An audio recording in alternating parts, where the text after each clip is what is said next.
In this video, we're going to talk about the imperative. The imperative is used for giving orders or instructing people to do things. In English, the imperative works by using the infinitive form of the verb. Go home, open your books, close the window. So whether you are addressing only one person or several, it doesn't change. But in German, we have different forms for imperative and is a little bit more complicated. There are different forms depending on whether you are addressing one person only or more than one.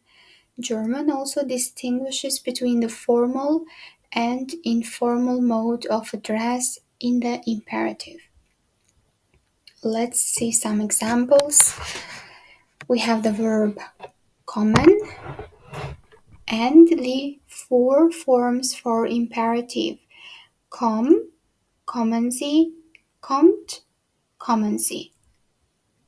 So we have four forms for pronouns du, sie, singular, ihr, and sie, plural. Warten, warte, warten Sie, wartet, warten Sie. Sprechen, sprich leise, sprechen Sie leise, sprecht leise, sprechen Sie leise.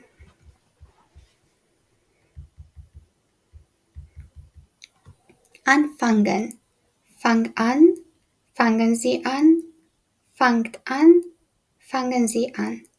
Haben, hab Geduld, haben Sie Geduld, habt Geduld, haben Sie Geduld.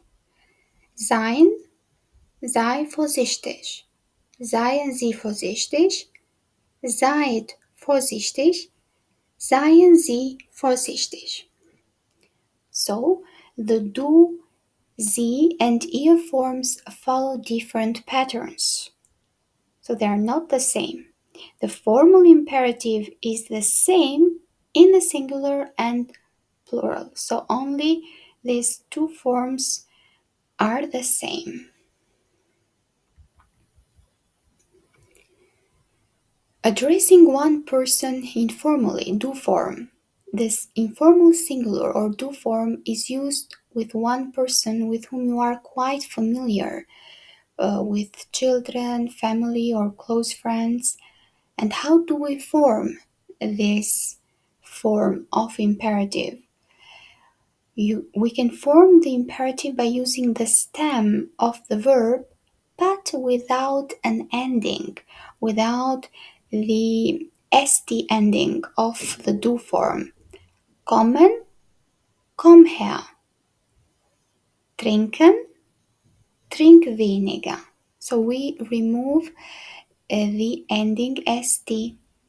That's specific for the du form.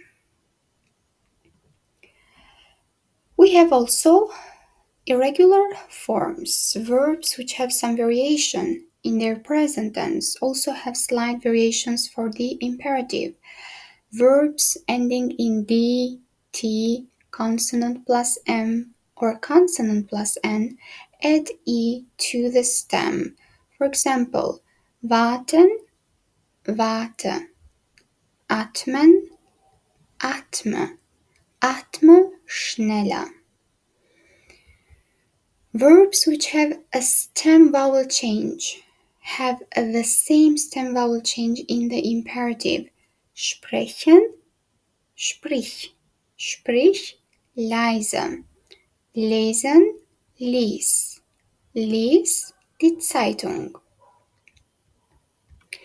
But verbs which have a stem vowel change from a to umlaut do not change. They simply use a stem to form the imperative. For example, fahren. So we don't change, let's say, the stem a to umlaut. We remove that umlaut and we just say fahr rechts. Tragen, Trag. Trag das rote Kleid. Separable verbs split off their prefix and place it after the finite verb or at the end of the clause.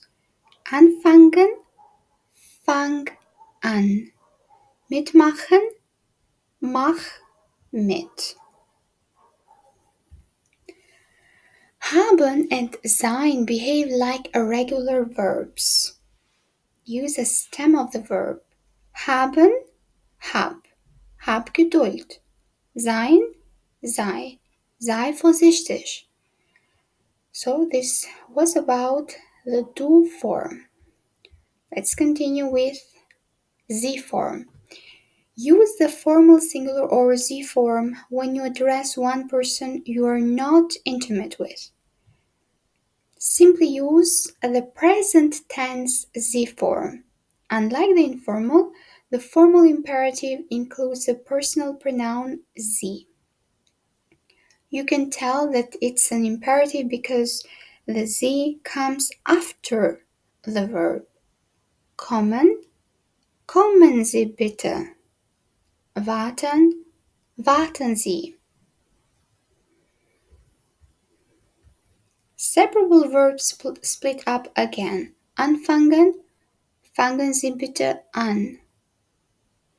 What about ihr form when we address more than one person informally? For example, when we address children, family, or friends that are more than one person. The informal plural is formed exactly like the second person plural, ihr. We just add t to the stem of the verb. Verbs which take an additional e because their stem ends in dt, consonant plus m or consonant plus n, also have the ending stem et. Separable verbs split off their prefix. Kommen, kommt bitte. Warten, wartet auf uns. Aufhören, hört mit dem Reden auf. Addressing more than one person formally. If you address more than one person in a formal way, you see that in this case we will use just the Z plural form. So we won't change the verb, but we change the order. So the first is the verb, and then comes the pronoun. As the formal imperative does not differentiate between singular and plural, it is formed exactly like the singular. Kommen Sie, meine Herren. Warten, warten Sie. Eintreten, bitte treten Sie ein.